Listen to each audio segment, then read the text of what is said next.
در حدیث قدسی رب العالمین در قیامت ما بنده هاش عتاب میکرده، سختگیری میکرده. میگفته که بیمار بودم خبرگیریم نه آمدی. سبحان الله.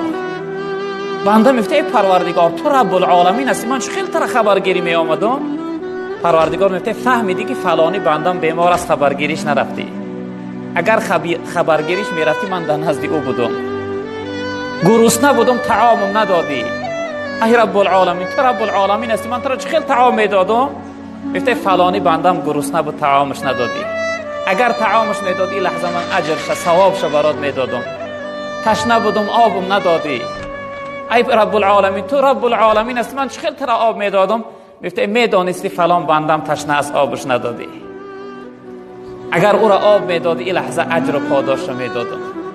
این حق ایمانداری ما هست که بیمار بینی داشته باشیم.